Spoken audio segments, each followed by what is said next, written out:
कर लिए थे क्या? हाँ,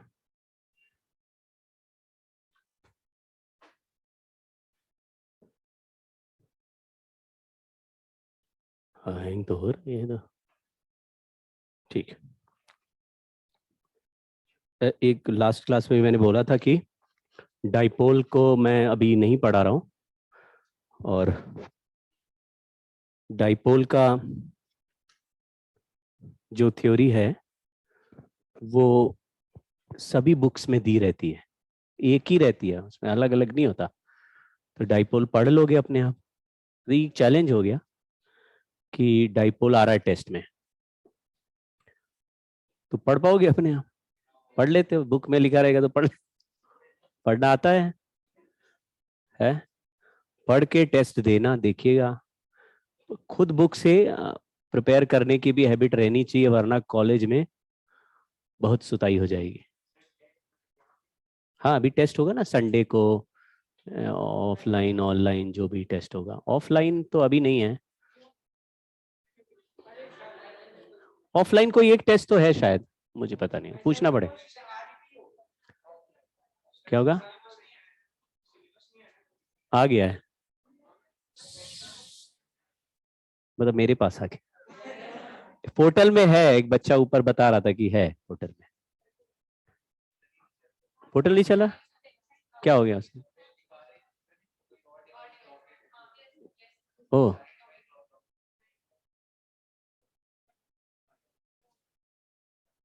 हाँ चलो, ऐसा हो सकता है कुछ टेक्निकल प्रॉब्लम हो। है? अच्छा, जिनका नया बना है लॉगिन उनका ठीक चल रहा है, राइट। तो वो अलग चैलेंज है, पूछ लूंगा मैं। तो फिजिक्स के चैलेंज की बात करते, तो वो एनसीईआरटी में दिया हुआ है डाइपोल। मैं ब्रेक करना नहीं चाहता, तो मैंने आपको बताया था कि एक साथ पढ़ेंगे तो ज्यादा फायदा होगा, और बहुत सिंपल भी है। तो ऐसे कोई बहुत तीरंदाजी नहीं है उसमें कि सर हमने पढ़ा तो समझ नहीं आ रहा तो क्या होगा। अगर मैं आपको ऐसे भी दो चार्ज बोल दूं, ये प्लस क्यू है और ये माइनस सर चैट बॉक्स में लिंक सेंड कर दीजिए। बहुत खतरनाक आवाज आई, काफी डर गए हम लोग। हाँ, मिल गया, ठीक है भाई। तो हाँ, डाइपोल में एक प्रॉपर्टी डाइपोल मोमेंट होती है, विच इज सिंपली चार्ज का value into separation between the charge. इनको मल्टीप्लाई कर लोगे तो एक टर्म बनेगा which is called dipole moment. ठीक है? तो कुछ सवाल डाइपोल मोमेंट के होते हैं, वो थोड़ा देखना, आपको बुकलेट में मिल जाएंगे। तो आप दोनों जगह से पढ़ना आप अपने आप। और फिर अगर मैं ऐसे भी पूछूं आपसे, मान लो यहाँ पे इलेक्ट्रिक फील्ड पूछूं, तो आपको डाइपोल की फील्ड नहीं भी निकालनी आती है, लेकिन चार्ज तो दिख रहे हैं। तो एक चार्ज की आती क्या, दूसरे चार्ज की भी आती है, बाद में ऐड कर पाओगे, टोटल हो जाएगी। फिर उसमें कुछ अप्रोक्सीमेशन है, वो लगाओगे तो डाइपोल की फील्ड दिखेगी। Normally dipole is a object which is very small, तो इसका जो गैप है वो बहुत ही छोटा, क्योंकि एटम्स होते हैं डाइपोल, तो एटम का साइज तो बहुत ही छोटा होता है ना। तो डाइपोल आप पढ़ना, सारी चीजें आपको आसानी से समझ में आ जाएगी। और जब मैं पढ़ाऊंगा तो उसमें जो डिफिकल्टी लेवल है या और भी ट्रिकी क्वेश्चंस हैं वो मैं करा दूंगा। लेकिन अभी टेस्ट के लिए एक बेसिक लेवल पे पढ़ के जाना, मतलब वो बहाने मत मारना, अरे सर आपने नहीं पढ़ाया तो हम नहीं कर पाए, वो सब बहाने भाई। अगर आप चाहे तो आप पढ़ सकते हैं, ठीक है, छोड़ना नहीं। तो कर लेना भाई, डाइपोल अपने आप करना। ये ग्राफ है एक कंडक्टिंग नॉन कंडक्टिंग का। अच्छा चलो, मैं जल्दी से ये भी करता हूं। अगर हमारे पास एक कंडक्टिंग स्फीयर होता और उस पे चार्ज क्यू होता, तो चार्ज ऐसे सरफेस पे फैल जाता, सरफेस पे फैल जाता, तो चार्ज क्यू के साथ साथ आपको सरफेस डेंसिटी का, मतलब दोनों में से कोई एक वैल्यू देगा, या तो चार्ज दे देगा या फिर सरफेस चार्ज डेंसिटी सिग्मा दे देगा। अंदर फील्ड क्या है, ये सारे रिजल्ट याद रखने हैं। स्फीयर के रिजल्ट मतलब ये गॉस लॉ वाले सारे रिजल्ट डेराइव करने भी आनी चाहिए क्योंकि स्कूल में पूछेगा, और ये आंसर याद भी रखना है क्योंकि एग्जाम में बहुत इंपॉर्टेंट है ये। दूसरा, इलेक्ट्रिक फील्ड इनसाइड 0 और इलेक्ट्रिक फील्ड आउटसाइड के क्यू बाय, या फिर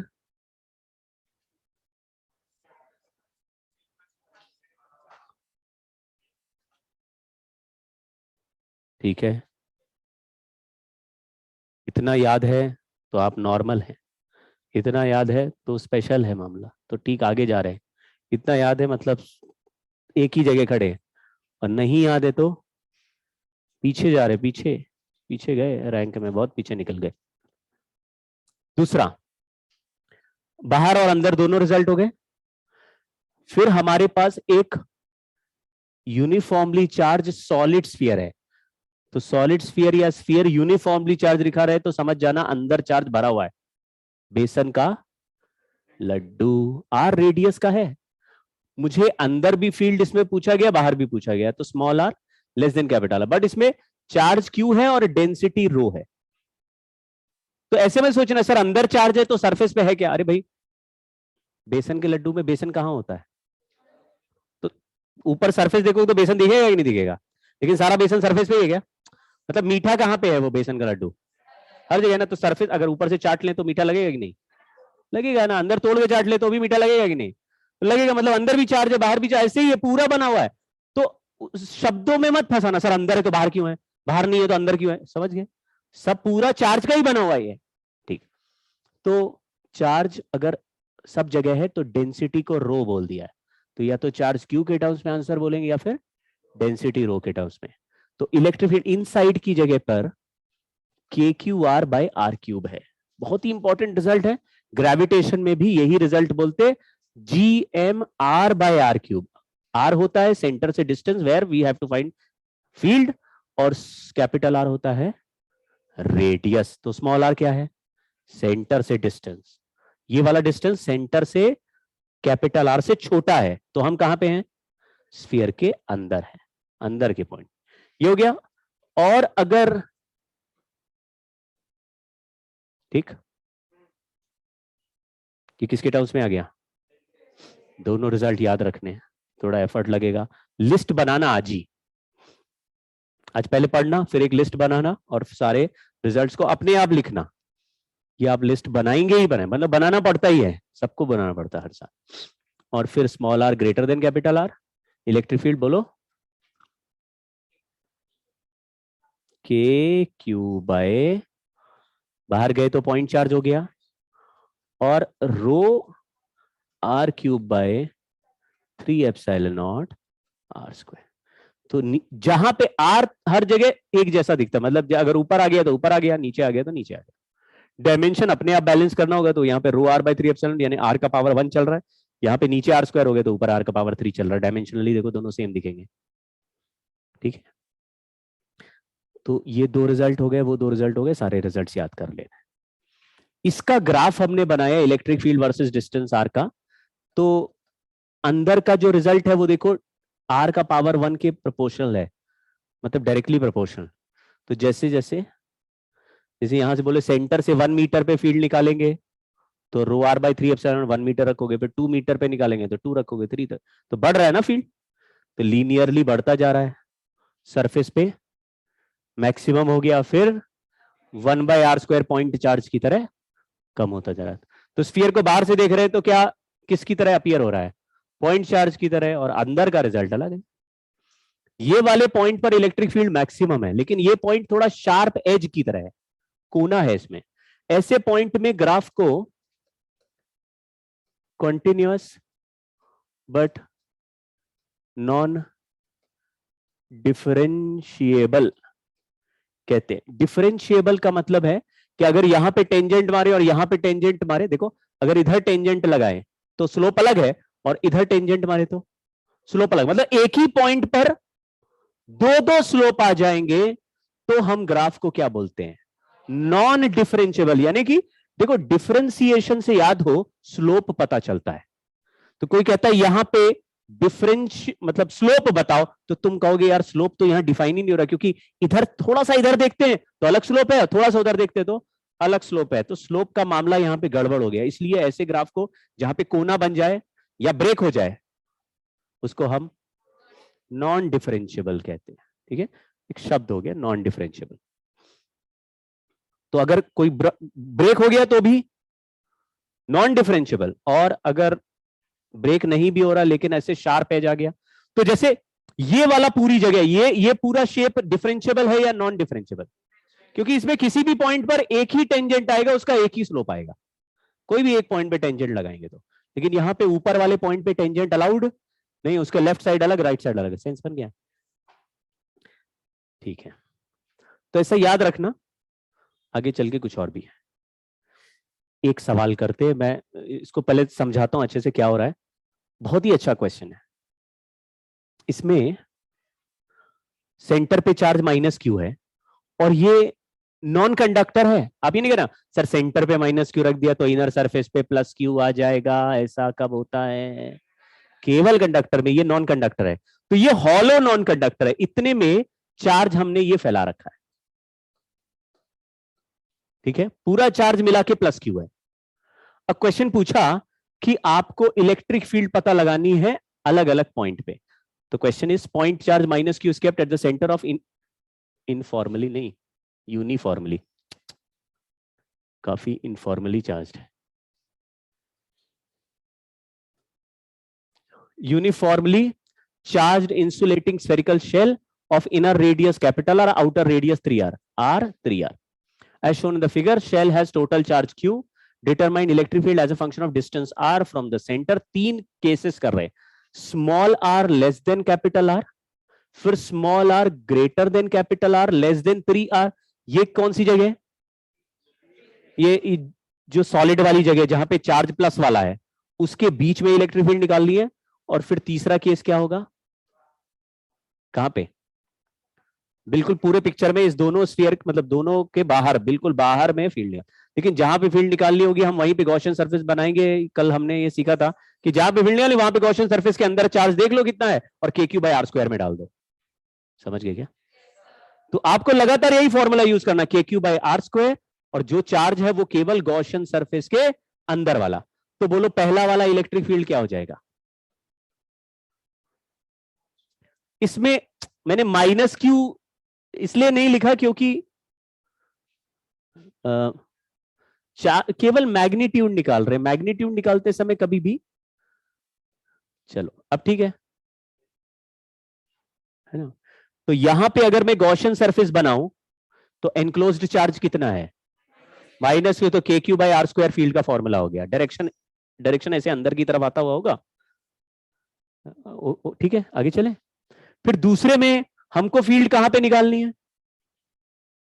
R और 3R के बीच में कहीं भी। तो मैंने एक ऐसा गॉसियन सरफेस बनाया जिसका रेडियस R से ज्यादा है और 3R से कम है। यहां पे एक गॉसियन स्फीयर हो गया। तो इसके अंदर माइनस क्यू तो पूरा ही पूरा इनक्लोज्ड हो गया, लेकिन इतनी जगह पे जो चार्ज है उसको और ऐड करना पड़ेगा। अब किसी भी जगह पर चार्ज कैसे निकालते हैं? देखो यूनिफॉर्मली चार्ज्ड ऑब्जेक्ट होते हैं तो डेंसिटी इंटू वॉल्यूम से निकल आता है। तो पहले तो मैं या यूनिटरी मेथड से निकाल सकते हैं। यूनिटरी मेथड में ऐसा कर सकते हैं, टोटल चार्ज इस पर्पल वाली जगह पे कितना है? ये जो पिंक वाली है, क्या कलर है वही, कितना है चार्ज इस पे? प्लस क्यू है, लेकिन इसका वॉल्यूम R से 3R के बीच वाला ही है। तो हमने लिखा Q divided by 4/3 pi 3R³ minus R³। याद आ गया? ये हमने क्या लिखा है? ये डेंसिटी कैलकुलेट हो गया, यानी total charge divide by total volume जिसमें चार्ज रखा है। अब मुझे कितना वॉल्यूम मल्टीप्लाई कर देना चाहिए जिससे कि इस गॉसियन सरफेस के अंदर का पॉजिटिव चार्ज कैलकुलेट हो जाए?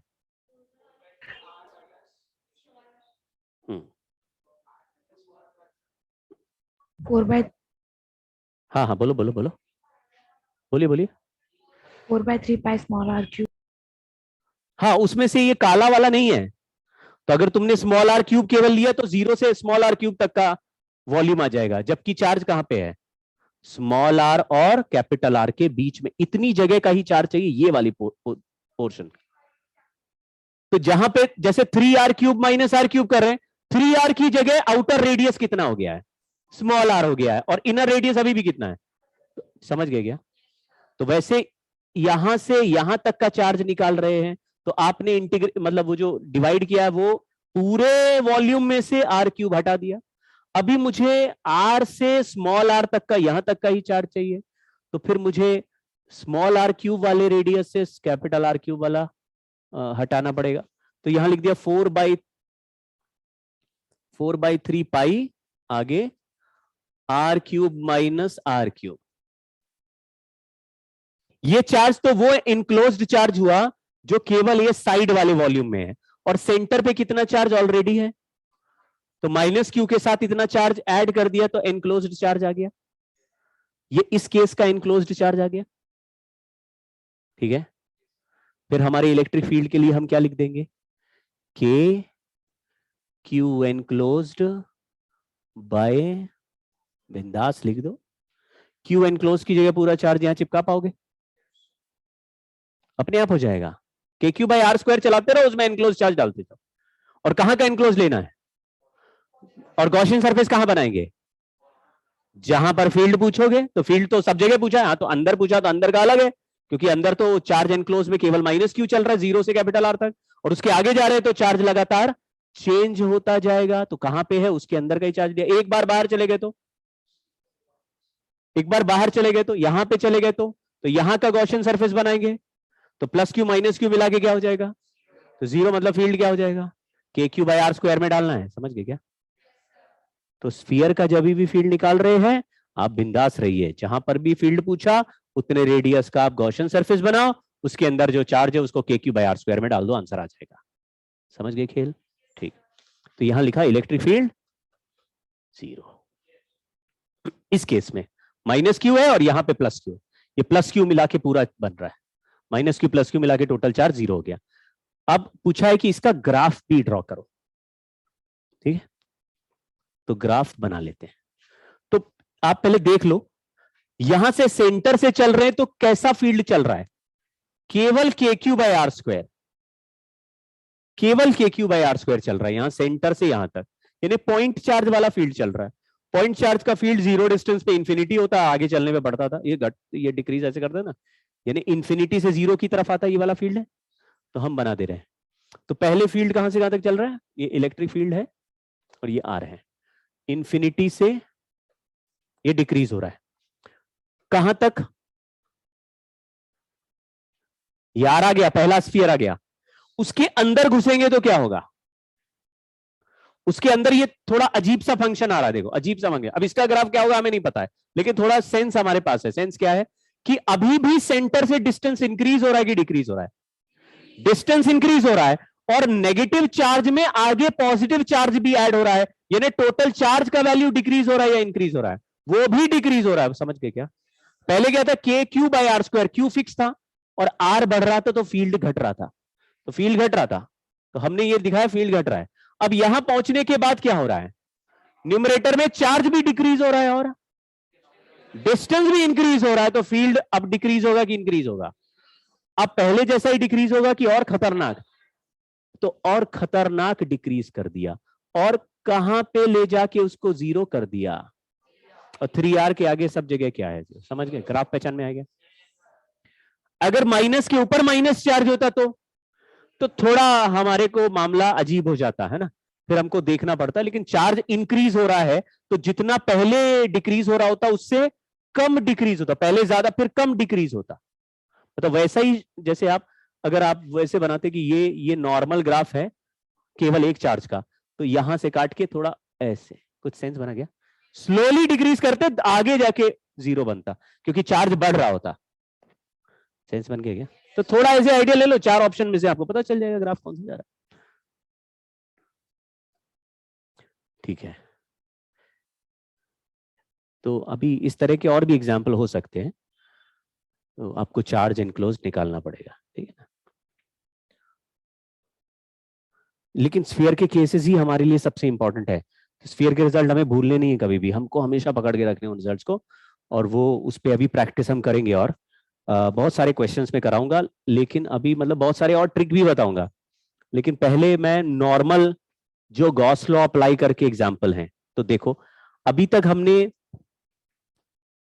पहले चैप्टर ही चल रहा है इलेक्ट्रिक फील्ड, फिर हम पोटेंशियल एनर्जी करेंगे। इलेक्ट्रिक फील्ड में पॉइंट चार्ज का इलेक्ट्रिक फील्ड निकाल लिया, फाइनाइट रॉड का निकाल लिया, फाइनाइट रॉड के सामने निकाल लिया, फाइनाइट रॉड के साइड में निकाल लिया, इसको आर्क भी बना लिया। ये सारे रिजल्ट इंटीग्रेशन से होते हैं। रिंग हो गया, रिंग के साथ डिस्क भी हो गया, सबके इलेक्ट्रिक फील्ड में आ गए। यहां तक मामला खत्म हो गया। इसी को इनफाइनाइट रॉड बना दिया, इसी को सर्कल सेमी सर्कल बना दिया। फिर उसके बाद हमने बंद कर दिया कहानी। फिर हम फील्ड लाइन में घुस गए, फील्ड लाइन से फ्लक्स में घुस गए, फ्लक्स कैलकुलेट करना सीखा, फिर गॉस लॉ की एप्लीकेशन करे, उसमें सिमिट्री लगाई, इधर से फ्लक्स निकालो उधर से फ्लक्स, ऐसे मजे ले रहे हैं। सारा गॉस लॉ करने के बाद अब फिर मेन मुद्दे पे आए, क्या फील्ड ही बनाना हमारा मेन मुद्दा था इस चैप्टर में। तो फील्ड तो पहले ही बना चुके हैं, हाँ ये तो नॉर्मल केसेस थे उनकी बना चुके हैं। तो अब कुछ एग्जांपल्स ऐसे जो केवल गॉस लॉ से सॉल्व कर रहे हैं हम लोग, जैसे स्फीयर। तो हमने सॉलिड स्फीयर ले लिया, कंडक्टिंग नॉन कंडक्टिंग, ठीक है। अब हमारे पास दो एग्जांपल्स और हैं जिनको गॉस लॉ से हम प्रूव करेंगे। एक है सिलेंडर और दूसरा है बड़ा सा प्लेट या शीट यानी प्लेन सरफेस। सिलेंडर, सिलेंडर भी कितने लेंथ का होगा, इनफाइनाइट वाला, जिससे कि हर पॉइंट मिड पॉइंट रहे, ऊपर देखो तो भी इंफिनिटी, नीचे देखो तो भी इंफिनिटी, लॉन्ग रॉड की तरह रहे, जिससे सिमेट्री बनी रहे। तो हम लोग हाईली सिमेट्रिकल केसेस के ही इलेक्ट्रिक फील्ड सॉल्व कर पाएंगे। जो शीट भी लेंगे वो भी इनफाइनाइट शेप का लेंगे। तो अभी कितने के एग्जाम्पल और बाकी हैं, लेकिन दो में भी दो दो हो जाएंगे, एक कंडक्टर और एक नॉन कंडक्टर, एक कंडक्टर नॉन कंडक्टर। तो अगला एग्जाम्पल तो हम ऑलरेडी कर चुके हैं, इनफाइनाइट लॉन्ग लाइन चार्ज वाला कर चुके हैं, तो ये नहीं कर रहे। Electric field due to hollow cylinder, hollow की जगह हॉलो और कंडक्टिंग सिलेंडर कर देते हैं। तो हॉलो सिलेंडर हो या कंडक्टिंग सिलेंडर, उससे फर्क नहीं पड़ता। क्यों? क्योंकि कंडक्टर में चार्ज डालने पर कहां रहता है, यानी चार्ज अंदर रहता ही नहीं, तो अंदर हॉलो या सॉलिड क्या फर्क पड़ता है चार्ज को, समझ गए क्या? तो मैंने बोला मेरे पास एक लोहे का पाइप है, तो पाइप में अंदर हॉलो रहता है, चार्ज डालोगे कहां रहेगा, तो अंदर सॉलिड नहीं है, तो चार्ज को क्या फर्क पड़ रहा। और पूरा सॉलिड रॉड ले लिया, लोहे का सरिया, और उस पर चार्ज डाल दिया तो भी सरफेस पे। तो आपको पता है कि इसमें चार्ज सरफेस पे रहेगा। तो चार्ज दो तरीके से लिख रहा हूं, एक तो चार्ज पर यूनिट लेंथ लिखते हैं, ऐसे इनफाइनाइट लेंथ का रॉड जैसा होता है, उसको लैम्डा बोलते हैं।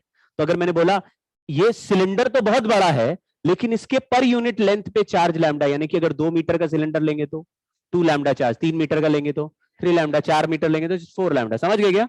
तो चार्ज पर यूनिट लेंथ है, लेकिन चार्ज फैलता कहां है, तो उसके साथ साथ क्या भी दिया जा सकता है। जैसे कंडक्टिंग स्फीयर में चार्ज डाला क्यू, तो सरफेस पे फैल गया तो सिग्मा भी लिख दिया। तो दो रिजल्ट हमने बनाए, क्यू के टर्म्स में और सिग्मा के टर्म्स में। एग्जाम में जाके हम वहां उसको डिराइव नहीं करेंगे, यहीं पे 10 बार पढ़ के जाएंगे। एग्जाम में समय बचना चाहिए हमारे को, बिल्कुल क्लियर होना चाहिए सवाल किधर जा रहा है। सवाल में सिग्मा लिखा है, हमको सिग्मा वाला ही रिजल्ट याद आ जाएगा कि यार ये तो सिग्मा में ये है, इसी से कंपेयर करेंगे, ठीक है। तो लैम्डा और सिग्मा, इसमें चार्ज नहीं दिया गया, कितना लेंथ है इसका, और इसमें इसका रेडियस आ रहा है। आप देखो रेडियस हमेशा कैपिटल आर है, और फील्ड निकालेंगे स्मॉल आर डिस्टेंस पे। तो स्मॉल आर के दो केसेस होते हैं, या तो small R less than capital R होगा, या फिर ग्रेटर देन कैपिटल आर होगा। अभी हम इनसाइड की बात कर रहे हैं, लेस देन कैपिटल आर लिख दिया। फिर हमारा जो मेथड है वो E dot ds is Q enclosed by epsilon not. Field निकालना आर डिस्टेंस पे, लेकिन ये कंडक्टर की तरह है तो हमने 0 लिख, समझ गए ना? क्यों? क्योंकि कंडक्टर के अंदर 0 है, उसकी कोई टेंशन नहीं। अगर ये टेढ़ा मेढ़ा सिलेंडर भी नहीं होता तो भी अंदर फील्ड क्या रहता, तो ये कंडक्टर है इसलिए लिख देते हैं, ज्यादा इसको डिराइव करने की जरूरत नहीं। आउटसाइड वाला केस कर लेते हैं। ये लॉन्ग सिलेंडर है, चार्ज डेंसिटी लैम्डा या सिग्मा है, दोनों के टर्म्स में आएगा, हमको पूछा यहां। तो ये भी अब देखो गॉस लॉ का भी आपको प्रैक्टिस हो जाना चाहिए, क्योंकि स्कूल में डेरिवेशन पूछेंगे, बोर्ड में भी डेरिवेशन पूछते हैं कि भाई लॉन्ग सिलेंडर का फील्ड गॉस लॉ से सॉल्व करके दिखाओ। तो आप कहेंगे कहाँ पे निकालना है, वो बोलेगा बाहर के किसी पॉइंट पे निकालो, तो तुम कहोगे हम इसके जहां पर फील्ड पूछोगे उतनी उसी जगह पे जाके गॉसियन सरफेस बनाएंगे। तो यहाँ पे किस शेप का गॉसियन सरफेस बनाना चाहिए? सिलेंडर ही बना सिलेंडर ही बनाना चाहिए। चारों तरफ लपेट दिया, ठीक। कितने लेंथ का सिलेंडर ले लिया? एल लेंथ का। तो कितना लेंथ ऑफ सिलेंडर इसके अंदर इनक्लोज हो गया? अगर लैम्डा इसके यूनिट लेंथ का चार्ज है तो एल लेंथ पे टोटल कितना चार्ज है? Lambda L. तो electric field into Gaussian surface area 2 pi R L. लेकिन चार्ज सरफेस पे है तो दो तरीके से लिखा जा सकता है, या तो लैम्डा के टर्म्स में या फिर सिग्मा के टर्म्स में। अभी हम लोग लिख रहे हैं lambda L by epsilon not, समझ गए क्या? लेकिन सिग्मा के टर्म्स में भी होना चाहिए। तो लैम्डा और सिग्मा में क्या रिलेशन है, ध्यान से देखना।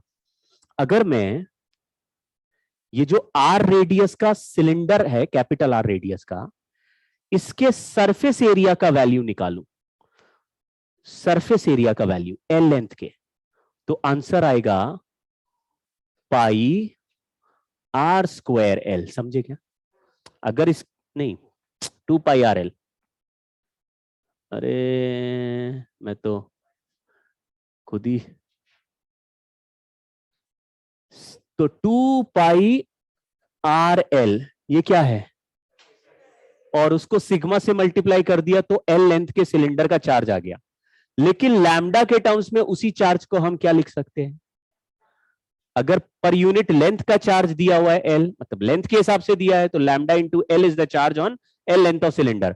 बट सरफेस चार्ज डेंसिटी दिया है तो चार्ज डेंसिटी को सरफेस एरिया से मल्टीप्लाई करना पड़ता है। तो इसी चार्ज को, दोनों चार्ज सेम ही क्वांटिटी है, तो एल से एल हटाओ, देखो लैम्डा और सिग्मा में एक रिलेशन आ गया। तो लैम्डा की जगह क्या लिख सकते हैं? सिग्मा 2 पाई आर, फिर एल तो है divided by epsilon.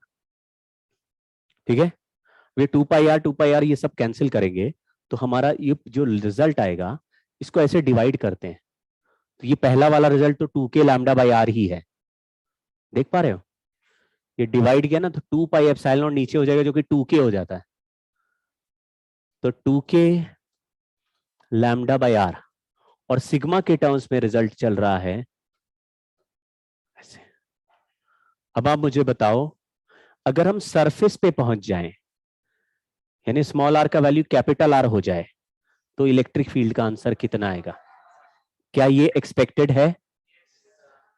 Sigma by epsilon होता है कंडक्टर के सरफेस पे कि नहीं होता? तो सिग्मा के टर्म्स में लिखा है तो सिग्मा के टर्म्स में आंसर मैच करेगा। लेकिन सिग्मा बाय एप्सिलॉन कहां होता है? सरफेस पर ही होता है, परपेंडिकुलर टू सरफेस होता है, केवल सरफेस पे। आगे चलने पर भी वही होगा क्या? तो आगे चलने पर तो 1/r के हिसाब से डिक्रीज ही करा, देखो थोड़ा आइडिया लगा। मतलब ऐसे याद पकड़ में भी आ जाता है हमको। तो मुझे एक सिलेंडर इमेजिन करने दो, एक सिलेंडर है, उसमें चार्ज डाला तो सरफेस पे फैल गया, अंदर फील्ड क्या है? 0। और बाहर, बाहर बोलो ये तो लंबे रॉड की तरह ही हो गया, तो स्ट्रेट वायर का फील्ड होता था 2 के लैम्डा बाय आर, वैसे हो गया। तो जैसे स्फीयर को बाहर से देख रहे हैं तो पॉइंट चार्ज बन गया, अगर लॉन्ग सिलेंडर को बाहर से देख रहे हैं तो लॉन्ग रॉड हो गया। रॉड का फील्ड हमें ऑलरेडी पता है, तो याद कहाँ कर रहे हैं? तो वही पुरानी रिजल्ट है, बट थोड़ा इसके टर्म्स में एक बार देख लेना होता। पुरानी रिजल्ट है इसलिए ज्यादा मुश्किल नहीं है बात। अगर इसका ग्राफ बनाए, हाँ ग्राफ की जगह भी है, ग्राफ बनाए इलेक्ट्रिक फील्ड और रेडियल डिस्टेंस का, तो अंदर अंदर फील्ड क्या चलेगा? कहां तक? आर रेडियस क्रॉस करते ही फील्ड का वैल्यू बदल के हो जाएगा सिग्मा बाय एप्सिलॉन, या 2 के लैम्डा बाय कैपिटल आर हो जाएगा। और उसके बाद रिजल्ट 1/r का फंक्शन के हिसाब से डिस्टेंस बढ़ाने से डिक्रीज करेगा। पहचान गए? ठीक, ये तो हो गया।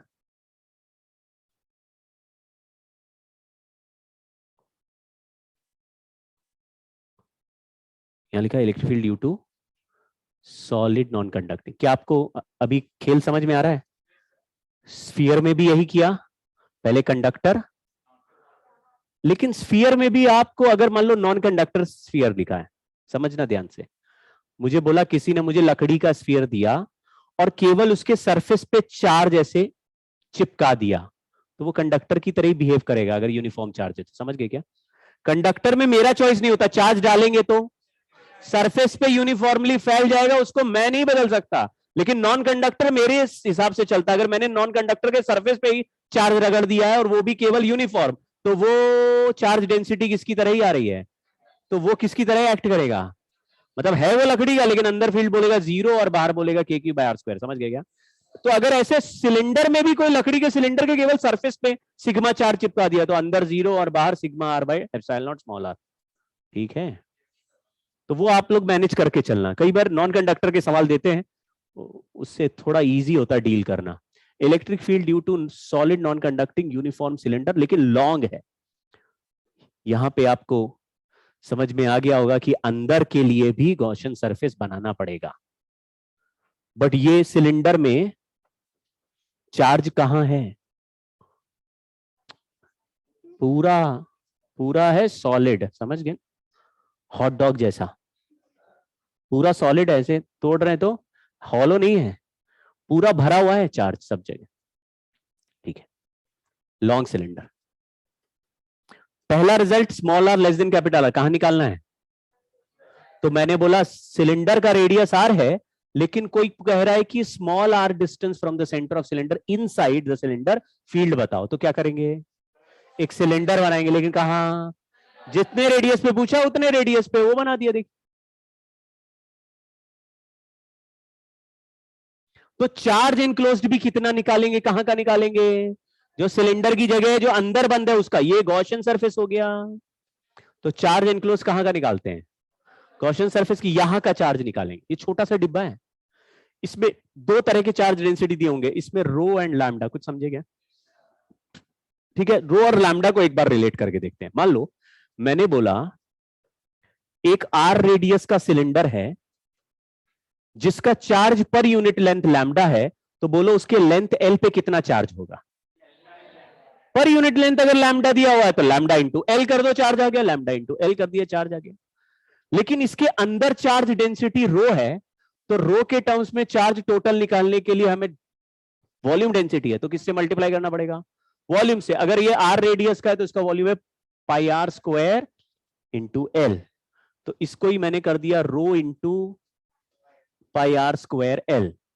अब दोनों को इक्वेट करें तो लैम्डा का वैल्यू रो इंटू πr² ऐसा आ गया। तो एक रिजल्ट को दूसरे रिजल्ट में कन्वर्ट कर देंगे। यहां लिख रहे हैं E into Gaussian surface area, बोलो कितना है, क्या है ये गॉसियन सरफेस, कैसा लग रहा है, स्फीयर है क्या, स्फीयर है, क्यूब है, 2πrl, एल लेंथ का सिलेंडर लेते हैं, आर वही रेडियस है जहां फील्ड पूछते हैं, इक्वल टू बोलो चार्ज एनक्लोज्ड। अब आप ध्यान से देखना, अगर मैंने डेंसिटी रो लिख दिया तो इस छोटे वॉल्यूम का वैल्यू कितना होगा जिसके अंदर का चार्ज मुझे पूछा है। बहुत अच्छा बोल रहे हो, πr² इंटू एल, ये समझ में आया क्या? कैपिटल आर क्यों नहीं लिखा? बड़ा सिलेंडर का चार्ज नहीं पूछा, उसके अंदर के छोटे सिलेंडर का पूछा, जिसका पूछा उसी का रेडियस लिखेंगे ना भाई, ठीक, डिवाइडेड बाय। लेकिन इस चार्ज को हम लैम्डा एल, चलो उसको बाद में कर लेते हैं, मतलब पाई को हम लैम्डा के टर्म्स में चिपका देंगे।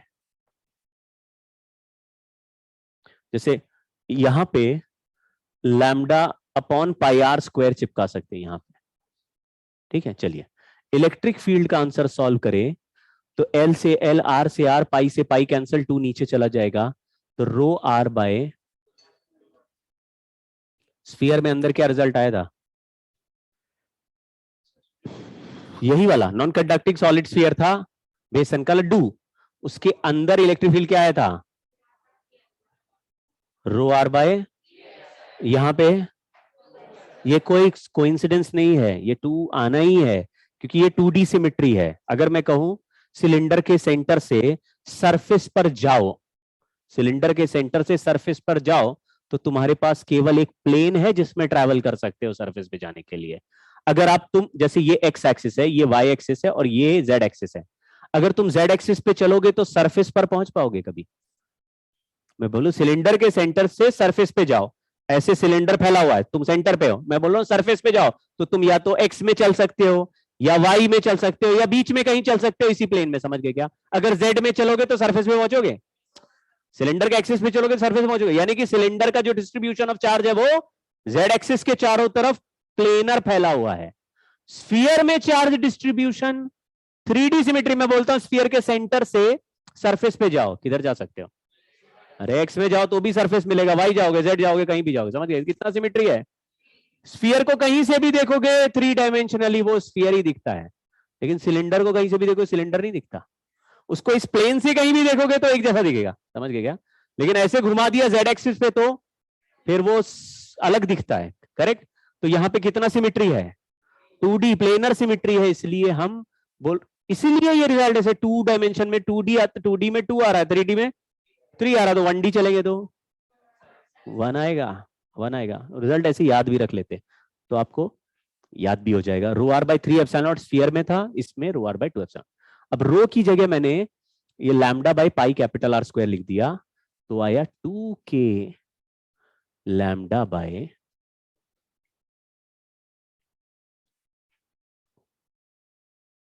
लग रहा बहुत मुश्किल बात कर दी।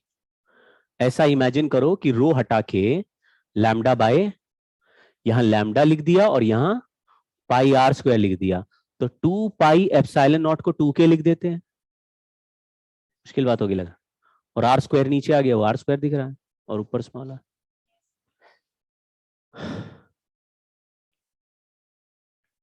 ठीक है, ये तो इनसाइड द सिलेंडर हुआ। अगर आउटसाइड द सिलेंडर रिजल्ट पूछेंगे तो हाँ, तो क्या करना पड़ेगा? सिलेंडर है रेडियस आर का, हमको पूछा small R distance outside the cylinder, क्या करें? आउटसाइड के लिए गॉसियन सरफेस बना देते हैं सिलिंड्रिकल लेंथ एल का, लेकिन चार्ज एनक्लोज कितने रेडियस पर ही लेना पड़ेगा? कैपिटल आर या स्मॉल आर? पहले समझ गए क्या? तो ये आपको डिफरेंस समझ में आ रहा है? अगर कोई बोलता है 5 मीटर रेडियस है सिलेंडर का, 3 मीटर पे फील्ड बताओ, तो चार्ज एनक्लोज कहां पे ले रहे थे? 3 मीटर तक का। लेकिन बोल रहा है 8 मीटर पे फील्ड बताओ, तो 5 मीटर तक ही चार्ज लेना पड़ रहा है, क्यों? क्योंकि 5 के आगे चार्ज ही नहीं, सिलेंडर ही 5 मीटर का है, समझ गए? तो 2 रेडियस में अगर आ गई लड़ाई, तो छोटे रेडियस पर ही चार्ज इंटीग्रेट होगा या कैलकुलेट होगा, कुछ समझ गया? 3 और 5 कहां पे हो रहा है? 3 पे, और 5 और 8, तो जो छोटा रेडियस है वहीं पे चार्ज पकड़ में आएगा आपको। खैर, तो E into 2 pi R L, ये हो गया गॉसियन सरफेस। और चार्ज के लिए लिख रहे हैं lambda L by epsilon not लिख सकते हैं, लैम्डा को rho into pi are square, ये भी आपको समझ में आ गया होगा।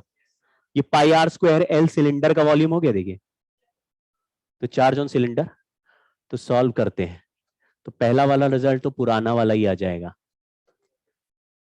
ये रिजल्ट एक्सपेक्टेड भी है कि सिलेंडर को बाहर से देखोगे तो वो इनफाइनाइट रॉड की तरह दिख रहा है, which is 2K lambda by are.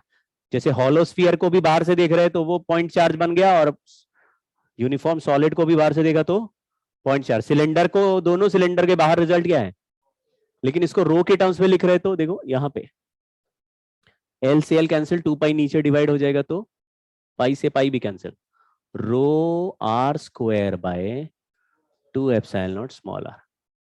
तो ये जो आखिरी आखिरी वाले रिजल्ट है यही थोड़ा ट्रिकी है, इसको थोड़ा पकड़ना पड़ेगा आपको। तो बाहर के रिजल्ट में इनवर्सली प्रोपोर्शनल आ रहा है, अंदर के रिजल्ट में तो ग्राफ भी आपको पहले जैसा ही, स्फीयर में जैसे बना था वैसा ही ग्राफ दिखने लगेगा, बट थोड़ा सा अंतर है।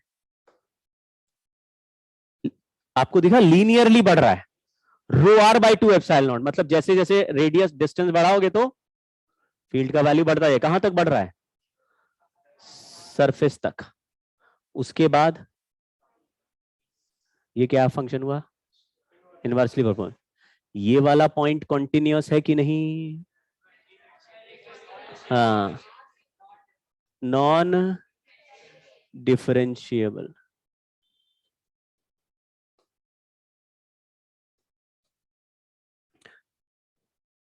प्रॉब्लम? No problem. तुम लोग नोट्स बनाते हो? हाँ, मतलब है नोट्स लाए हो? लाए लाए हो ना? हाँ बोल सकते हो, हाँ बोल दो। अच्छा हाँ, पहली बहुत खुन्नस में देखी, मतलब मैं भरोसा करता हूँ आप लोग हाँ ना को भी हाँ बोल देंगे तो मैं मान लूंगा, ऐसा मैं टेंशन क्या है मुझे, है कि नहीं? लेकिन आपको बुरा लगेगा, आपने अगर नहीं बनाए और झूठ बोलना पड़ जाए, अच्छा लगेगा? तब तो बहुत ही क्रिमिनल हो चुका। ठीक है, अब हम लोग उस उतना आगे निकल गए कि अब मनाना नहीं पढ़ना चाहिए किसी को कि पढ़ो पढ़ो, पढ़ोगे तो अच्छा होगा, वो तो हो चुका वो सब, है ना? लेकिन फिर भी कभी कभी पढ़ाई का मन कम होगा, कभी ज्यादा पढ़ेंगे अच्छा रिजल्ट नहीं आएगा, वो सब नॉर्मल, मतलब वो होगा ही होगा। जब भी आप ज्यादा पढ़ें तो कुछ दिनों तक रिजल्ट अच्छा नहीं आता है, बट वो एक पॉइंट होता है, उसको सरपास करने के बाद आपको याद भी नहीं रहेगा कि एक टाइम ऐसा था जब हम इसके लिए भी रोते थे, इसके लिए रोते थे कि हम 1 घंटे पढ़ते हैं हमारे को सर दर्द होने लग रहा है, या इसके लिए रोते थे कि, याद भी नहीं रहता कि हमसे तो ये लल्लू छाप सवाल भी नहीं होते थे, हमसे 2 फॉर्मूले भी याद नहीं हो रहे थे। तो आप आगे बढ़ते जाते हैं, पुरानी समस्याएं थोड़ी छोटी होती जाती हैं, फिर और बड़ी समस्याएं आती हैं। लेकिन हर प्रॉब्लम को टाइम के साथ ही डील करना है आपको, मतलब उस पर एफर्ट बढ़ाते जाइए, वो सब पुरानी बातें छोटी होती जाएंगी। जैसे अभी आपकी लाइफ में जो भी प्रॉब्लम चल रही होगी कि सर हमने इतना प्रैक्टिस किया, हमारे टेस्ट में उतने अच्छे नंबर नहीं आए, उसका एक ही तोड़ है, आप एफर्ट और बढ़ा दीजिए, कुछ दिन तो और ज्यादा एफर्ट मारिए, मतलब और ज्यादा पढ़ के जाइए, तो बेटर नंबर आएंगे ही। हो सकता है फिर भी 15 दिन तक नहीं आए, लेकिन देखिएगा ग्रेजुअली अपने आप चेंज हो जाएगा। एक की मतलब वही है, जो बच्चे कर रहे हैं सेलेक्ट हो रहे हैं उनका एक ही तरीका ही है कि वो सुबह सोचते हैं कि आज दिन भर में क्या पढ़ना है, फुल टाइम टेबल बना रहे हैं, मतलब उनको प्लान्ड है कि उनको दिख रहा है अपना दिन की यहाँ से यहाँ तक, यहाँ से यहाँ तक होगा और इतना इतना पढ़ेंगे। वो हुआ कितना वो छोड़ो, लेकिन रैंडम नहीं पढ़ रहे, पूरा प्लानिंग के साथ पढ़ रहे हैं और ज्यादा से ज्यादा पढ़ रहे हैं। बट आप लोग जो है बिल्कुल भी टाइम वेस्ट मत करो।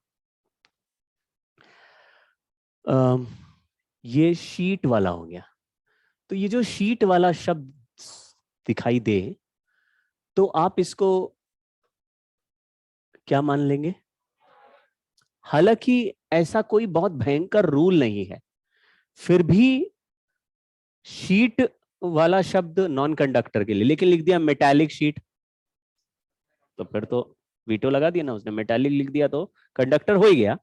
बट शीट अगर कुछ भी नहीं लिखा तो हम नॉन कंडक्टर की तरह इमेजिन करेंगे। अब शीट का ये चार्ज कैसा चार्ज है, मतलब कैसे शीट कैसे बनाए, तो वही हम लोग पुराना तरीका है कि चार्ज खरीद लाए, उसको पीस दिया और पीस के पेंट में डाल दिया और फिर पेंट इस वॉल पे कर दिया। तो वॉल पे पेंट की लेयर कितनी थिक होती है, ऐसे खरोच खरोच के निकालो पेंट की लेयर तो कितनी ऐसे पतली सी दिखेगी ना, समझो उतनी ही पतली सी जगह पर चार्ज चिपका हुआ है, वो हो गया क्या, चार्ज का एक पूरा शीट, समझ गए? तो एक एक साइड अगर पेंट करोगे तो क्या पूरे पूरे कमरा पेंट हो जाता अपने आप? तो जहां पेंट लगाओगे वही रहेगा ना, तो वो पूरी चार्ज की एक शीट है। ठीक है, तो ये सिंगल लेयर ऑफ चार्ज है जो इसमें दिख रहा है, ऐसे दिखेगा अगर साइड व्यू देख रहे हैं तो सिंगल लेयर ऑफ चार्ज है, इस पे चार्ज चिपका हुआ है पॉजिटिव, इसका कोई फ्रंट साइड और बैक साइड नहीं है, ये पूरा चार्ज का एक शीट है, समझ गए ना, जैसे बेड शीट टंगी हुई है, ठीक है ना, तो वो बस एक सिंगल लेयर ऑफ चार्ज है। तो ये इलेक्ट्रिक फील्ड, अगर मैं कहूं इसके राइट साइड में इलेक्ट्रिक फील्ड निकालो तो तुम कहोगे पॉजिटिव चार्ज है, फील्ड बनाएगा राइट में, और इधर फील्ड निकालो तो फील्ड का वैल्यू नहीं पता लेकिन फील्ड बनाएगा लेफ्ट में। तो क्वेश्चन यही है कि ये बड़ा लंबा सा इनफाइनाइट शीट है। इनफाइनाइट क्यों लेते हैं? क्योंकि हर पॉइंट मिड पॉइंट रहता है फिर, इसलिए अगर मैं कहूं यहां पे फील्ड अगर ई है तो यहां पर भी फील्ड ई होगा, क्यों? तो ये शीट का पूरा साइज, मतलब लेंथ भी ऐसे और ब्रेथ भी ऐसे, दोनों इनफाइनाइट है, और हम जहां पे फील्ड निकाल रहे हैं वो छोटा सा डिस्टेंस है। तो distance from the sheet where we are finding electric field is very small as compare to size of the sheet, समझ गए? ठीक है, चलिए क्वेश्चन क्या है, हमें फील्ड निकालना है, तो मैंने फील्ड क्या मान लिया, यहां पे ई फील्ड है। अब यहां पे गॉसियन सरफेस बनाना है, स्फीयर बनाएंगे मामला गड़बड़, सिलेंडर बनाएंगे तो मामला गड़बड़। देखिए कैसा सिलेंडर घुसा दिया, ऐसे सिलेंडर को अक्रॉस निकाल दिया और ऐसे, ठीक है, एक सिलेंडर लिया अक्रॉस। तो बोले सिलेंडर ही लेना जरूरी है क्या? ऐसा जरूरी नहीं, देखो आप क्यूबॉइडल भी ले सकते हो। ये क्यूबॉइडल लिया, ऐसे अक्रॉस घुसा दिया और फिर, समझ गए? बट ये देखना है कि शीट के पैरेलल वाले ये दो सरफेस आपको क्रॉस सेक्शन वाले दिखेंगे, शीट के पैरेलल, ठीक है। तो जो भी इलेक्ट्रिक फील्ड लाइन होगा वो दोनों साइड से इधर इधर क्रॉस करेगा। ये भी इलेक्ट्रिक फील्ड ई मान लिया, यहां पर भी इलेक्ट्रिक फील्ड को ई है, ये भी ई है। मतलब ऐसा लिया है कि अगर कोई बोलता है यहां शीट से एक्स डिस्टेंस पे फील्ड बताओ, तो ऐसा सिलेंडर लगाया कि आगे वाला सरफेस भी एक्स डिस्टेंस है और पीछे वाला भी, तो आगे में भी इलेक्ट्रिक फील्ड ई बोलना पड़ेगा और एक्स डिस्टेंस पीछे भी ई बोलना पड़ेगा। समझ गए क्या? सिमेट्री हो गया ना, ठीक है। अभी ये क्रॉस सेक्शन एरिया को मैंने ए मान लिया, पाई आर स्क्वायर लिख सकते हो, लेकिन इस क्रॉस सेक्शन एरिया को ए मान लिया, इस एरिया को भी क्या मान लिया? ए या ए। तो एरिया भी दिया है, इलेक्ट्रिक फील्ड भी है। तो what is electric flux passing through this surface? Electric field E है, एरिया ए है। हाँ, तो ई भी सामने, एरिया भी सामने, तो डॉट मतलब 1 हो गया ना। तो क्या लिखेंगे? यहां का फ्लक्स क्या हो गया? प्लस ई है या माइनस ई है?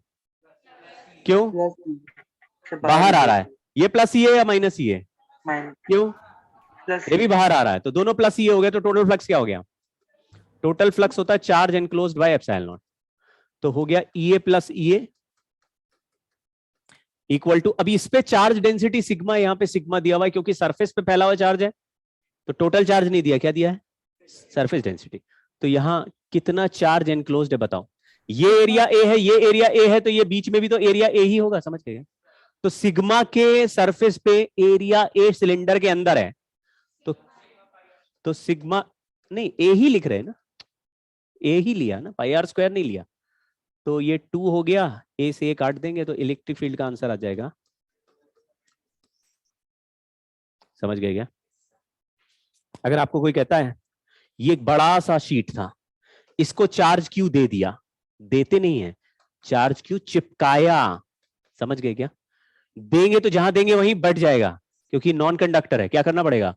पूरा चार्ज उस पर ऐसे चिपका दिया मैंने, पूरा यूनिफॉर्म है इसकी चार्ज डेंसिटी सिग्मा की। तो सिग्मा का वैल्यू कैसे निकालोगे? तो आपने बोला अगर ये पूरा शीट का, पूरे इस शीट का एरिया ए है, तो सिग्मा का वैल्यू हो गया, और यहां सामने इलेक्ट्रिक फील्ड का आंसर क्या होता है?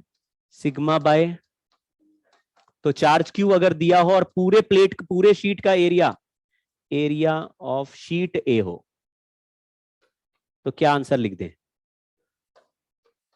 समझ गए क्या? Sigma bye 2 epsilon not.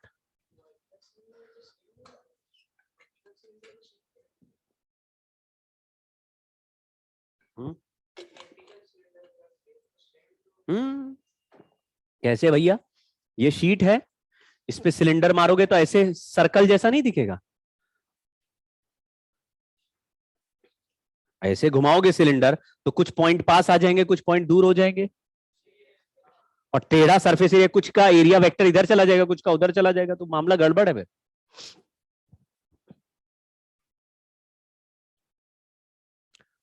ठीक है, मेरा सवाल ये है कि ये जो इलेक्ट्रिक फील्ड आया, ये किस चार्ज का आया? कितने चार्ज का इलेक्ट्रिक फील्ड आया? सिग्मा ए। सिग्मा ए का। ये जवाब हमेशा गलत है। गॉस लॉ जब पढ़ा रहा था तो हमेशा क्या बोला? तुम सही बोल रहे थे, क्या बोला था? नहीं नहीं, रॉड वर्ड छोड़ो, क्या बोला था मैंने? कुछ चार्ज गॉसियन सरफेस के अंदर होते हैं और कुछ चार्ज गॉसियन सरफेस के। इलेक्ट्रिक फील्ड कौन बनाता है? केवल अंदर वाले। इलेक्ट्रिक फील्ड कौन बनाता है? गॉसियन सरफेस कौन बनाता है? हम बनाते। इलेक्ट्रिक फील्ड कौन बनाता है? वो चार्ज बनाता है ना। तो हमारे सरफेस बनाने से चार्ज वेट करता है क्या कि मैं किधर सरफेस बनाऊंगा तो फिर वही चार्ज फील्ड बनाएगा? ऐसा होगा क्या? तो जब मैंने गॉसियन सरफेस बनाया, आपने ध्यान नहीं दिया, मैंने पहले ही उसके लिख दिया था यहां पे मान लो इलेक्ट्रिक फील्ड ई है। कुछ समझ में आ गया? हमको किसका इलेक्ट्रिक फील्ड निकालना है? पूरे शीट के चार्ज का या केवल गॉसियन सरफेस के चार्ज का?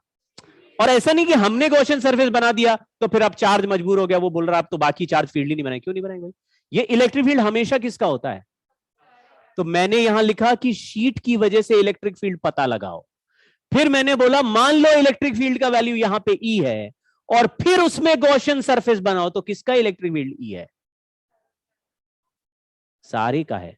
गॉस लॉ में हमेशा इलेक्ट्रिक फील्ड किसका ही आता है?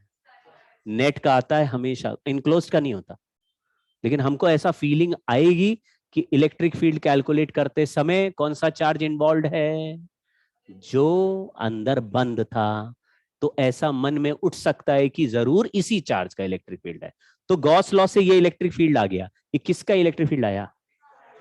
तो अभी मैं क्या यहां पर फिर से गॉस लॉ लगा के इसका फिर से इलेक्ट्रिक फील्ड निकालूंगा, फिर सबके इलेक्ट्रिक फील्ड ऐड करता रहूंगा पूरे उसमें? अब समझ गए क्या? गॉस लॉ निकला मतलब फाइनल आंसर निकला, समझे क्या? यस। कभी भी आप ये मत सोचिए कि फील्ड में कौन सा चार्ज है वो इंपॉर्टेंट नहीं है। फील्ड हमेशा सारे का है, चाहे अंदर या बाहर, नेट फील्ड। चलिए, अभी ये इनफाइनाइट कंडक्टिंग शीट लिखा है, कंडक्टिंग लिखा है, इसको ज्यादातर सवालों में प्लेट बोलेंगे।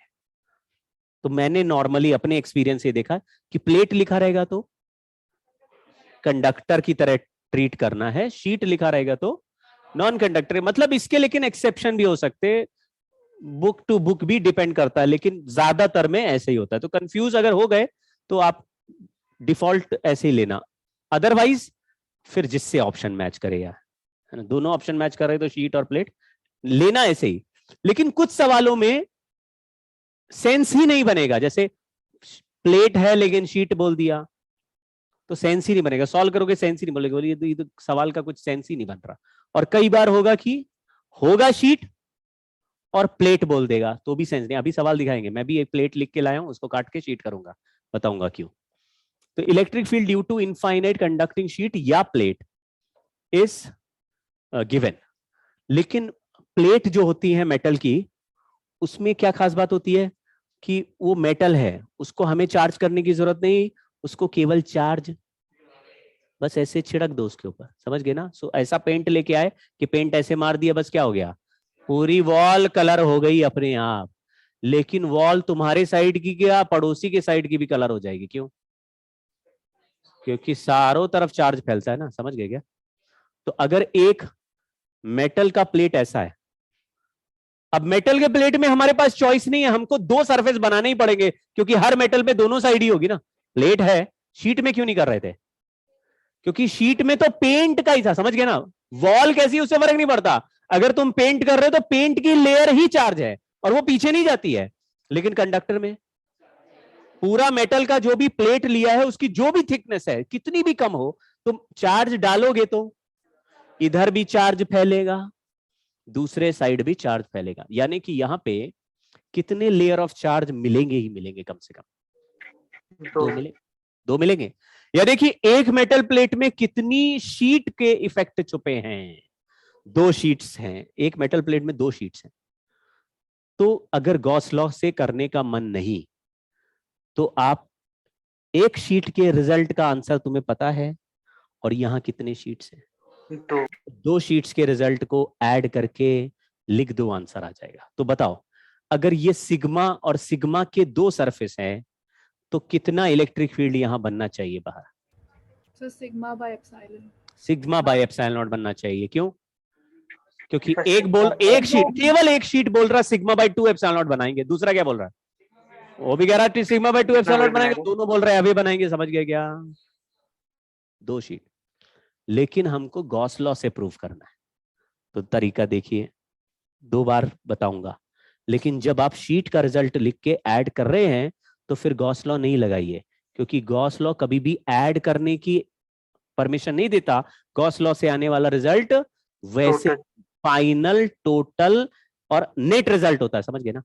गॉस लॉ से जो इलेक्ट्रिक फील्ड बन के आती है वो इलेक्ट्रिक फील्ड किसकी होती है? सारे चार्ज की बताओ, लेफ्ट वाले चार्ज की होगी, राइट वाले की? कभी कंफ्यूज नहीं होना। मैं आपको दो तरीके से बताता हूं, आपको पूरा कंफ्यूज करने की कोशिश करूंगा, आपको पूरा भटकाऊंगा, तो भी आप अटके रहना किस पे, कि फील्ड कौन सी है, नेट फील्ड। फील्ड कौन सी है? Net field. ठीक है, देखो मैंने क्या किया, जैसे अभी बनाते थे ऐसे गॉसियन सिलेंडर बना दिया अक्रॉस। यहां बोला सामने इलेक्ट्रिक फील्ड को क्या मान लेते हैं और पीछे इलेक्ट्रिक फील्ड को क्या मान लेते हैं? एरिया इस सिलेंडर का क्रॉस सेक्शन एरिया ए है, यहां कितना फ्लक्स है,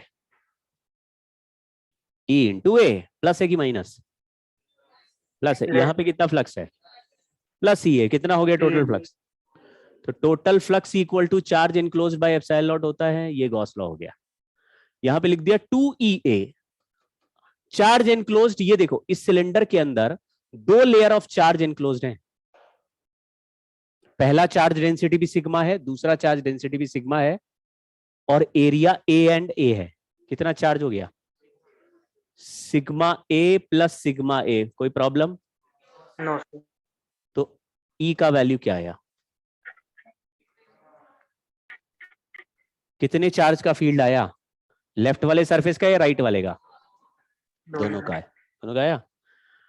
अगर मैं इस गॉसियन सिलेंडर को केवल एक साइड के सरफेस पे ही घुसा दूं और पीछे से बाहर ही नहीं निकालूं, अब कितने का फील्ड आएगा, लेफ्ट साइड का कि राइट साइड का, राइट साइड, किस साइड के चार्ज का फील्ड आएगा, लेफ्ट साइड का कि राइट साइड का, लेकिन मैंने केवल लेफ्ट साइड, समझ रहे, मैं कितना भी भटका हूं, आप किस में अटके रहो, गॉस लॉ से जो इलेक्ट्रिक फील्ड है वो हमेशा नेट है, क्योंकि यहां पे गॉसियन सरफेस बनाने से पहले ही यहां पे इलेक्ट्रिक फील्ड E बन चुका है, उसमें समझ गए क्या, हमने क्या सिलेंडर घुसाया तो मेरे सिलेंडर की वजह से फील्ड बन रहा है क्या, वो तो पहले से ही यहां था, उसमें ही तो सिलेंडर लगा रहे, तो हमने सिलेंडर को ज्यादा ताकत लगा दी तो निकल गया उधर, तो क्या दोनों चार्ज एक्टिव हो जाएंगे, और कम ताकत लगाया दूसरी साइड नहीं निकल पाए तो एक ही चार्ज एक्टिव होगा क्या, समझ में आ रहा है, जो फील्ड बनना है वो नेचुरल फिनोमेना है, वो तो पहले से ही चार्ज बना रहे हैं दुनिया में, गॉसियन सरफेस हम बाद में लगा रहे हैं, तो मैंने सरफेस कहां लगाया, चार्ज को पता चल जाता है क्या, वो तो पता चलता होगा, चार्ज की भी फीलिंग्स है, कह रहे हैं यार इधर के सरफेस पे देखो, अभी एक आधा ही चार्ज हमने एनक्लोज किया देखो, लेकिन कंडक्टर के अंदर फील्ड क्या होता है, क्या ये आइडिया है आपको, तो बताओ एक साइड में इलेक्ट्रिक फील्ड E है और दूसरे साइड के सरफेस पे क्या है, तो इधर से फ्लक्स क्या हो गया, ये और इधर का फ्लक्स क्या हो गया, दूसरी साइड से है ही नहीं, दूसरा साइड में फील्ड 0 है, तो क्या हो गया total flux equal to charge कितना इनक्लोज्ड है, तो sigma into A by epsilon naught, answer क्या आया, ये रिजल्ट और ये रिजल्ट अलग अलग आ रहे हैं कि नहीं आ रहे क्या, सेम आ गए क्या, तो ये तो आधा ही रिजल्ट आना चाहिए, तो आधे पे ही एनक्लोज किया है, समझ गए क्या, हम किसको एनक्लोज कर रहे हैं उससे फर्क नहीं पड़ता, फील्ड हमेशा नेट फाइनल आंसर होता है, उसमें कोई और आंसर ऐड या सब्ट्रैक्ट नहीं किया जा सकता, समझे क्या भाई, अगर मैं एक सरफेस पे एनक्लोज कर रहा हूं तो ये कभी मैं सोच नहीं इसी सरफेस का फील्ड बन गया, ये कैलकुलेशन पकड़ में आया, कभी का इसमें कभी कंफ्यूज नहीं होना है, इसका फील्ड निकाले अब उसमें एनक्लोज करें, उसका निकालें फिर बाद में ऐड कर देंगे क्या, कुछ नहीं कर रहा, जिधर भी एनक्लोज करोगे फील्ड हमेशा, इसलिए गॉस लॉ से आया हुआ फील्ड में कोई और फील्ड कभी ऐड नहीं करेंगे, जो आ गया वही आंसर, लेकिन गॉस लॉ बस एक ही दो बार ही लगा रही है डेरिवेशन के लिए, उसके बाद तो हमारे पास रिजल्ट ही ना, फिर हम गॉस लॉ क्यों लगाएंगे, रिजल्ट को बस ऐड कर करके सॉल्व कर देंगे, ठीक है। हाँ, अगर कोई कहता है ये गॉसियन सरफेस बनाया तो फ्लक्स कितना आया, आपने बोला 2 sigma A by epsilon not flux आया, इसके लिए रिस्पॉन्सिबल कौन सा चार्ज है, वो बोलो यार वो तो एनक्लोज है, फ्लक्स के लिए कौन सा चार्ज होता है, फ्लक्स का answer is Q enclosed by epsilon naught, field का answer is not Q enclosed by epsilon naught, हाँ है ना भाई, ठीक है।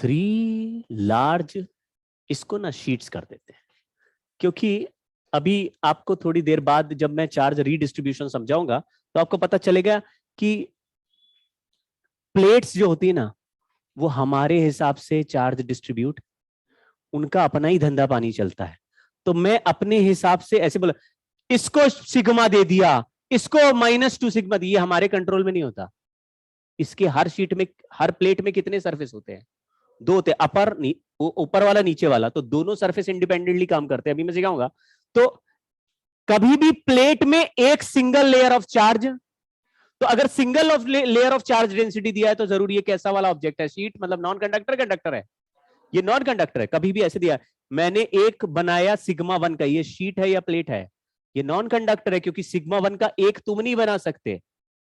मतलब प्लेट होता तो चार्ज डाला वो अपने आप दो पार्ट में डिवाइड हो जाएगा। तो एक कैसे मिलेगा? एक प्लेट में नहीं मिलता। तो एक एक दिखा है, तो मतलब ऐसे लिखा है, यहाँ सिग्मा 1, यहाँ सिग्मा 2, यहाँ सिग्मा 3, ये सब क्या है? ये सब नॉन कंडक्टर हैं। Single layer is only available for non conductor. चलिए, तो अभी पी पॉइंट पर फील्ड पूछा है, ठीक है। जब हम फील्ड निकालते हैं तो पॉजिटिव चार्ज का डायरेक्शन अवे और नेगेटिव का डायरेक्शन टूवर्ड्स होता है। अगर पी पॉइंट पे देखें तो ये पॉजिटिव चार्ज वाला जो प्लेट है, पी पर फील्ड किधर बनाएगा? अवे मतलब नीचे एरो बनाए या ऊपर बनाए? नीचे बना दिया। ये जो -2 सिग्मा वाला है, ये नेगेटिव चार्ज है, इसका एरो किधर बनेगा? ये कहेगा टूवर्ड्स। टूवर्ड्स वाला एरो नीचे बनाएंगे ऊपर बनाएंगे? नीचे बना दिया। और ये माइनस सिग्मा वाला, ये भी बोलेगा टूवर्ड्स, इधर नीचे। तीनों एरो नीचे, मतलब सारा फील्ड ऐड हो रहा है, सब्ट्रैक्ट हो रहा है। लेकिन केवल मैग्नीट्यूड निकालना, यानी अब लिखते समय चार्ज का साइन वैल्यू निकालेंगे। तो बोलो पहला फील्ड का आंसर क्या लिखें? पहला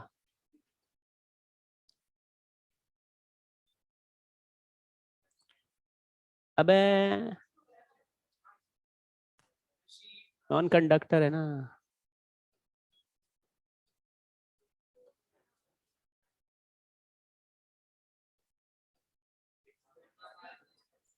क्या आंसर आ जाएगा इनको ऐड करने? तो सब ऐड हो रहे हैं ना वैल्यू, कोई सब्ट्रैक्ट भी हो रहा है? माइनस मत लिख देना अभी, वरना फिर सब्ट्रैक्ट हो जाएगा। अभी केवल मैग्नीट्यूड लिखना है, क्योंकि डायरेक्शन अलग से ले लिया। करेक्ट है क्या? अभी इसमें ऊपर वाला एरो प्लस के कैप है, बट ये तो फील्ड डाउनवर्ड आ रहा है। तो कौन सा आंसर सही लग रहा है?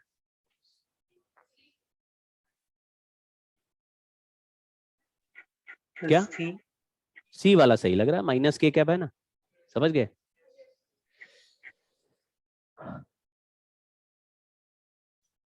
ये भी सारे शीट्स ही हैं।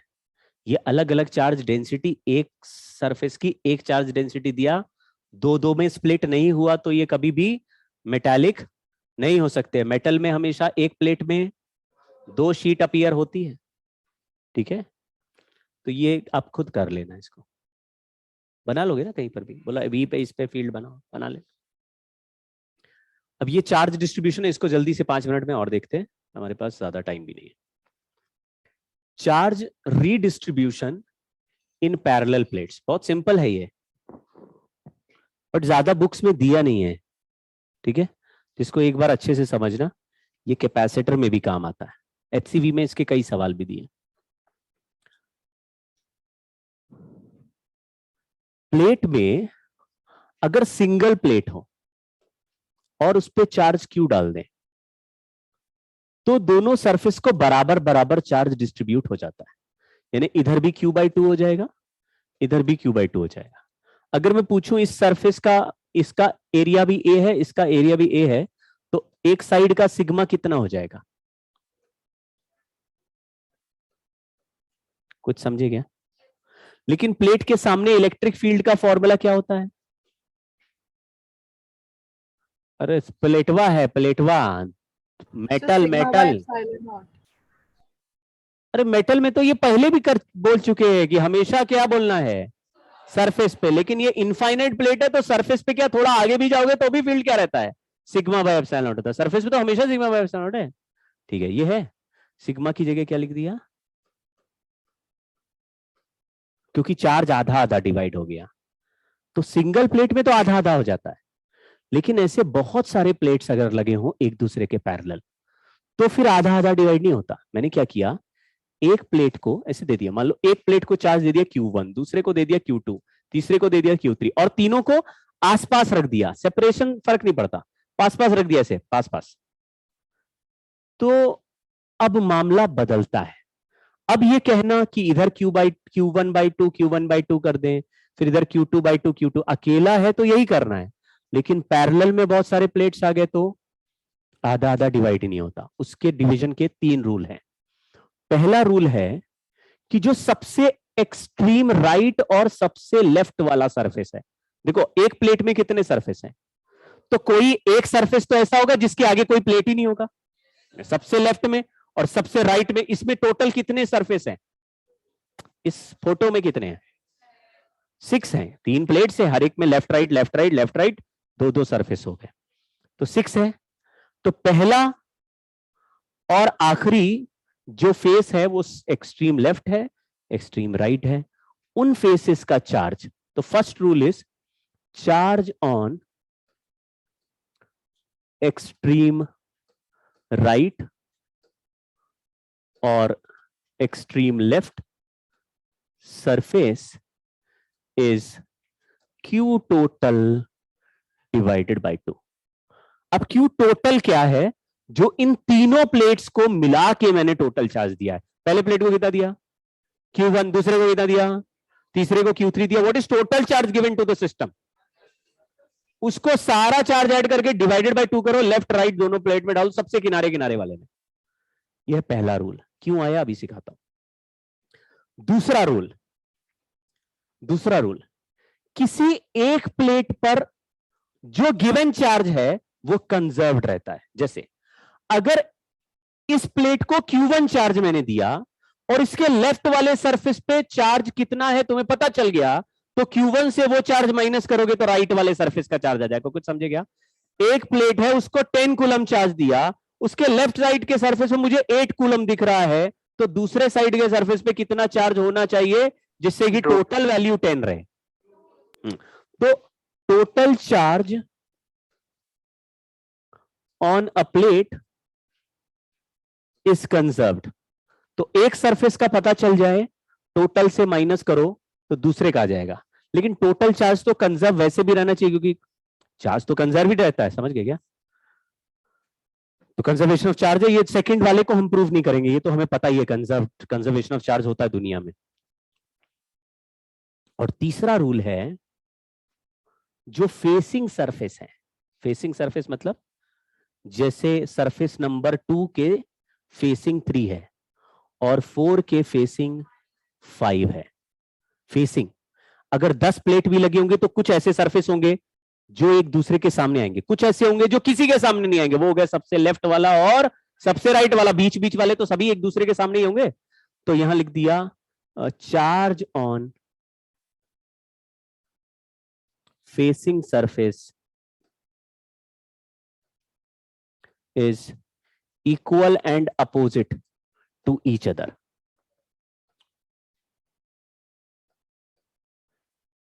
सर ये प्लेट के थिकनेस पर डिपेंड नहीं करता?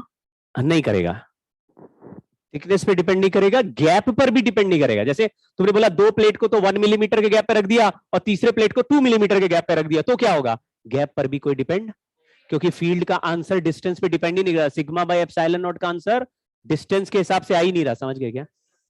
ऐसे नहीं हो रहा कि डिस्टेंस के साथ डिक्रीज हो रहा है। ये यूनिफॉर्म इलेक्ट्रिक फील्ड है।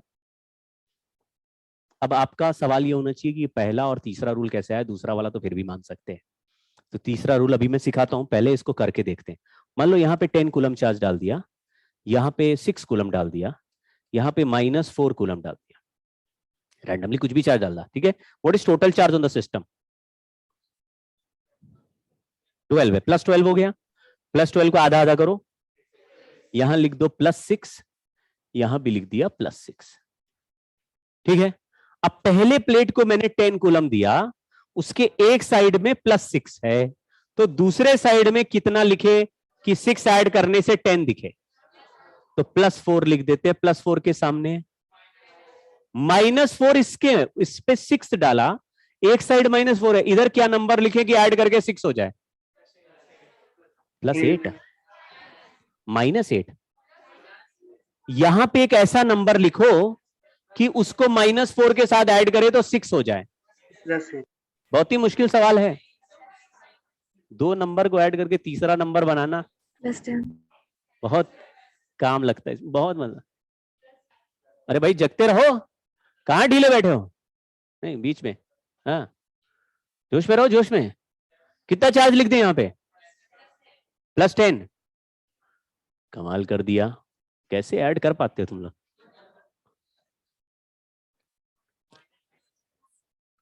ये तो गजब। अब आप जरा ऐड करो, देखो मैच कर रहा है कि नहीं।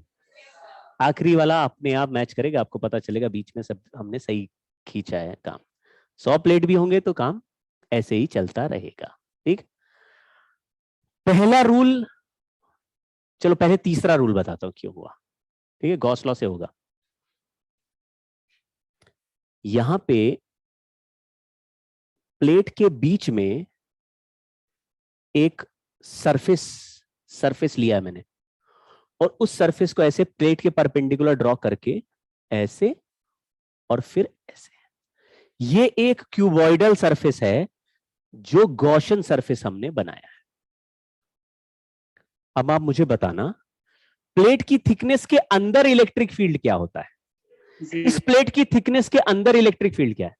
तो देखना, ऐसा एक गॉसियन सरफेस बनाया है, मतलब ये ऐसे क्यूबॉइडल है, ऐसे गॉसियन सरफेस है, ये हिस्सा भी प्लेट के अंदर है, ये वाला हिस्सा, और यहां इलेक्ट्रिक फील्ड क्या है? तो इस सरफेस से कितना फ्लक्स पास करेगा? जीरो, क्योंकि फील्ड ही नहीं है। Field zero, flux zero. और यहां पर भी फील्ड प्लेट के बीच की जगह है, तो बताओ इस सरफेस से कितना फ्लक्स पास करेगा? और बीच में फील्ड है, लेकिन ऐसे स्ट्रेट लाइन चल रही है, तो ऊपर वाले सरफेस से भी सरक के निकलेगी, नीचे वाले से तो कहीं चारों तरफ के सरफेस को क्रॉस नहीं करेगी। तो देखो डिब्बा है, सामने के दो फेस है, वो वहां है जहां फील्ड जीरो है, और साइड वाले जो सरफेस है वो उसके पैरेलल फील्ड लाइन चल रही है, वो क्रॉस नहीं कर रही, तो बीच के सरफेस के लिए फ्लक्स क्या है? जीरो है। तो what is total flux through this Gaussian surface? Zero. बहुत डरते हुए बोला जीरो है, सामने भी जीरो, पीछे भी जीरो, और साइड वाले सरफेस तो फील्ड लाइन है लेकिन क्रॉस ही नहीं कर रही है, सामने सामने जा रही है। तो what is total flux through this? अगर टोटल फ्लक्स जीरो हो जाए तो चार्ज एनक्लोज्ड कितना हो जाएगा? Total flux equal to charge enclosed by epsilon naught. Total flux zero है तो चार्ज एनक्लोज्ड क्या हो जाएगा? जीरो। अगर यहां पे Q1 चार्ज हो और यहां Q2 हो, तो Q1 प्लस Q2 मिला के क्या हो जाएगा? तो क्या Q1 equal to minus Q2 हो जाएगा? यानी एक सरफेस पे अगर प्लस लिखा, सामने वाले पे ठीक उतना ही माइनस लिखना पड़ेगा। समझ में आ रहा है क्या? इसलिए सामने के दो सरफेस हमेशा इक्वल एंड अपोजिट हैं। ठीक, तीसरा रूल समझ गए? अब ये दो सरफेस 2 और 3 का मिला के चार्ज कितना है? और 4 और 5 का मिला के? तो ये चार सरफेस का तो जीरो, लेकिन हमने जो चार्ज 12 कूलम इसमें डाला हुआ है वो कहीं तो होगा ना भाई, कहीं तो होगा। ये बीच बीच में ऐड करे सब जीरो ही आया जा रहा है, तो वो कहां गया? मेरा चार्ज गायब हो गया। अगर वो साइड वाले का भी सम जीरो हो जाए तो मेरा तो चार्ज ही गायब हो जाएगा। समझ गए क्या? हमने 12 कूलम चार्ज इस सिस्टम पे दिया, तो कहां चला गया वो? तो आप बोलेंगे अंदर वाले दो का सम जीरो हो रहा है, साइड वाले तो अभी दो प्लेट बचे हुए हैं, तो दो प्लेट को साइड वालों को चार्ज देना है तुम्हें, आधा आधा दे दो। आधा आधा ही क्यों? क्योंकि आधा आधा देंगे तभी उन दोनों का फील्ड भी अंदर जीरो होगा। सोच के देखना, ये +6 है, अगर इसके यहां अंदर +6 वाले का, अकेले का +6 वाले का केवल एक शीट का फील्ड पूछे तो बोलेगा +6, बोलेगा अवे। इस +6 वाले का पूछेंगे इसी जगह पे तो ये भी बोलेगा अवे। तो ये दोनों अवे तभी कैंसिल होंगे, अंदर तो जीरो ही होना ना, ये तभी कैंसिल होंगे जब बराबर चार्ज है। समझ गए क्या? अगर एक बड़ा एक छोटा चार्ज, जैसे 12 में हम बोलते 10 यहां 2 यहां, तो 10 वाला तो ज्यादा बनाएगा, 2 वाला कम बनाएगा, तो बीच में कंडक्टर के फील्ड कैंसिल। लेकिन रूल क्या है? कंडक्टर का फील्ड तो जीरो होना ही, यानी कि ये दोनों का फील्ड भी आपस में कटता होगा, इसलिए चार्ज कैसा दिया? Half half half equal. ठीक है, खेल समझ गए? इक्वल एंड अपोजिट तो अंदर है, ये बाहर बाहर में कैसा है? इक्वल एंड इक्वल, आधा आधा। ठीक है, तो कितने प्लेट भी दे सकते हैं। तो आप लोग सॉल्व मत करना, केवल ऐसे देख के आंसर बताना। मैं केवल नंबर देता हूं, आप बताना। ये पहले लिख देता हूं 1 2 3 4 5 एंड 6। There are 6 surfaces. यहाँ पे चार्ज दिया 10, यहाँ पे दिया 4, यहाँ पे दे दिया -16। Q1 का आंसर, Q6 का आंसर भी लिख देते हैं। चलो Q2 का आंसर बताओ। +1।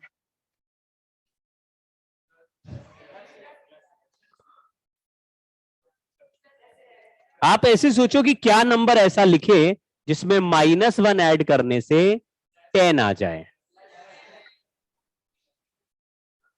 +11, Q3 क्या बोलेंगे?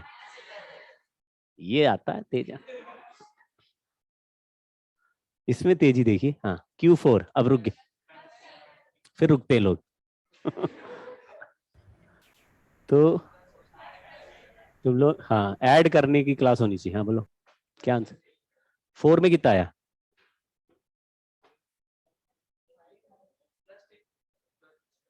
है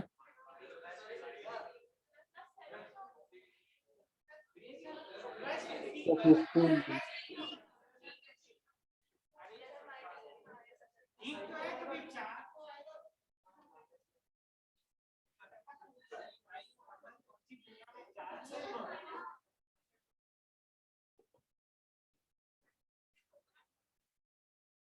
इसके इस साइड में चार्ज आपने बोला -11, बट हमने इसको कितना चार्ज टोटल दिया है? यानी इसके दो सरफेस को मिला के चार्ज का वैल्यू जितना दिया उससे एक्सीड नहीं कर सकता। कंजर्वेशन ऑफ चार्ज यही है कि कभी भी चार्ज को सम करोगे तो जो गिवन है वही आएगा वैल्यू। ठीक है, तो यहां पे नंबर लिख दिया +15, तो दोनों को ऐड कर दे प्लस मार्क। ठीक है ना, कर लोगे क्या? अच्छा, अब एक चीज और है, एक चीज और बता देता हूं। यहां पे कहीं पर भी इलेक्ट्रिक फील्ड पूछा जाए, formula sigma bye epsilon naught होता है, लेकिन हर जगह का चार्ज अलग है, यानी सिग्मा अलग है। अब देखो, यहां पे 3 प्लेट बने हुए थे। पहले सरफेस का चार्ज आपने बोला -1, दूसरे का +11, फिर -11, +15, -1। अब अगर ये सारे सरफेस एरिया ए हो बच्चों, तो क्या हर सरफेस का सिग्मा अलग, मतलब इन दोनों का तो सेम है, लेकिन हर सरफेस का सिग्मा अलग हो गया ना? जैसे इसका हो गया -1/a, इसका हो गया 11/a, इसका -11/a, इसका 15/a, -15, -1/a, सबका सिग्मा अलग आ जाएगा। yes तो फिर किसी भी पॉइंट पर इलेक्ट्रिक फील्ड का वैल्यू कैसे निकालें? जैसे कंडक्टर के अंदर तो 0 है, उसकी चिंता नहीं करने, लेकिन यहां पे इलेक्ट्रिक फील्ड पॉइंट नंबर 1 पे पूछा, या यहां 2 बोल दिया पॉइंट नंबर 2, यहां पे पॉइंट नंबर 3 या पॉइंट नंबर 4, 4 जगह है। तो हमारे पास 2 तरीके हैं फील्ड निकालने के। एक, सारे को अलग अलग शीट की तरह इमेजिन करो। एक शीट कितना फील्ड बनाता है? Sigma bye 2 epsilon not.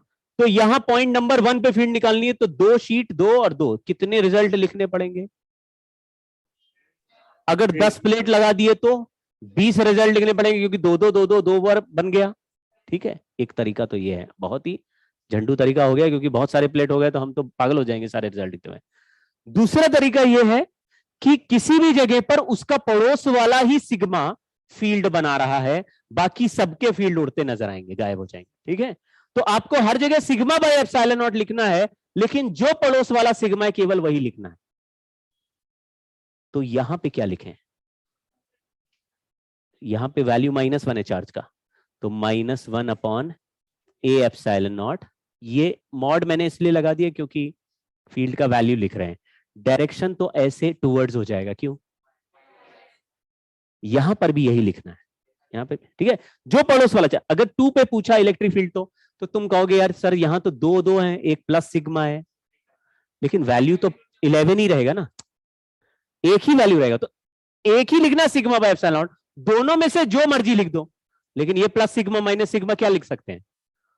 अरे तो एक ही कोई कुछ भी लिख दो ना, ये +11 -11 है, तो उससे आंसर में क्या अंतर आएगा? कुछ नहीं आएगा। तो यहां पे लिख दिया 11 बाय, यहां फील्ड बोलो,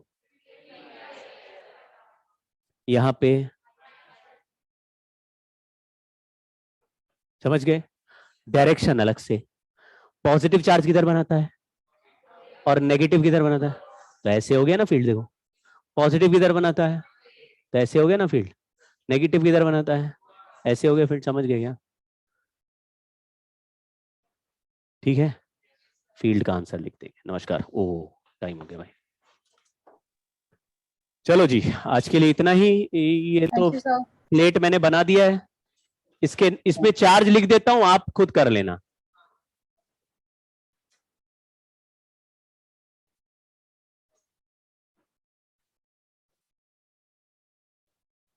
ठीक, thank you sir. Bye bye. Thank you, sir. Bye bye, thank you.